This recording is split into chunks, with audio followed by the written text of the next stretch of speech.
നമസ്കാരം. ഞാൻ വീഡിയോ ഇടുന്ന ഒരു അപേക്ഷയായിട്ടാണ്. എൻ്റെ പേര് വിഷ്ണു. എൻ്റെ വീട് തിരുവനന്തപുരം ജില്ലയിൽ നെടുമങ്ങാട് താലൂക്കിൽ ഉഴമുഴക്കൽ പഞ്ചായത്തിൽ കിഴക്കുപുറം എന്ന് പറയുന്ന സ്ഥലത്താണ്. എനിക്ക് 20 വയസ്സായി. പക്ഷെ എന്നെ കണ്ട 20 വയസ്സൊന്നും തോന്നിക്കില്ല. കാരണം കഴിഞ്ഞ 10 വർഷമായിട്ട് എൻ്റെ 2 വൃക്കകളും തകരാറിലാണ്. എനിക്ക് 10 വയസ്സുള്ളപ്പോഴാണ് എൻ്റെ വൃക്കകൾ തകരാറിലാവുന്നത്. അന്ന് മുതൽ ഞാൻ തിരുവനന്തപുരം മെഡിക്കൽ കോളേജ് എസ്റ്റേറ്റ് ഹോസ്പിറ്റലിൽ ചികിത്സയിലാണ്. ആദ്യം 2 വർഷം മരുന്നിലൂടെ ചികിത്സിച്ചു. മരുന്നിലൂടെ അസുഖം മാറാതെ വന്നപ്പോൾ ഡയാലിസിസ് തുടങ്ങി.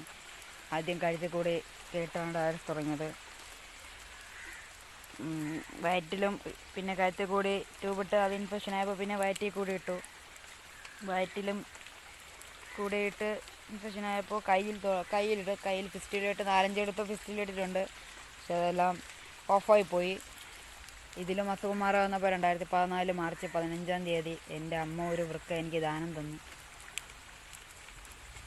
അതിനുശേഷം എൻ്റെ വൃക്ക മാറ്റിവെച്ചു. പക്ഷേ എൻ്റെ കഷ്ടകാലത്തിന് മാറ്റിവെച്ച വൃക്കയും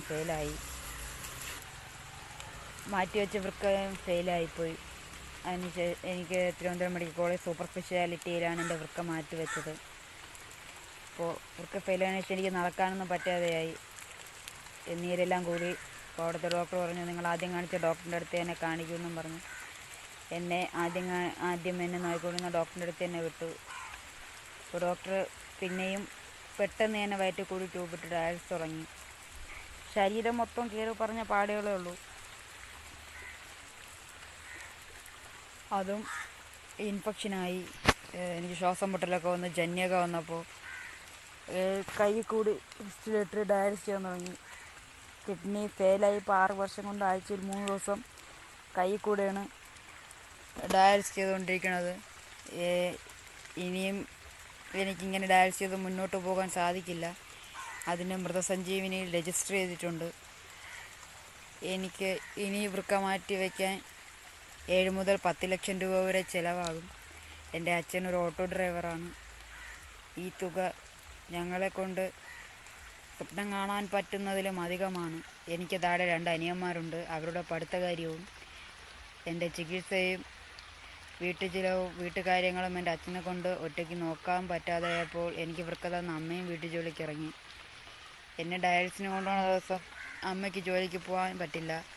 അച്ഛൻ ഞങ്ങളെ കൊണ്ട് ഹോസ്പിറ്റലിലാക്കിയിട്ട് ഓട്ടോ ഓടാൻ പോകും. ഡയാലിസിസ് കഴിയുമ്പോൾ ഞങ്ങൾ അച്ഛനെ വിളിക്കും. ഞങ്ങൾ വീട്ടിൽ വരും. ഇങ്ങനെയാണ് നടന്നു പോകുന്നത്. ഇനി എൻ്റെ ഓപ്പറേഷൻ എങ്ങനെയാണെന്നുള്ളൊരു വലിയ ചോദ്യചിഹ്നം നിങ്ങളുടെ മുമ്പിലുണ്ട്.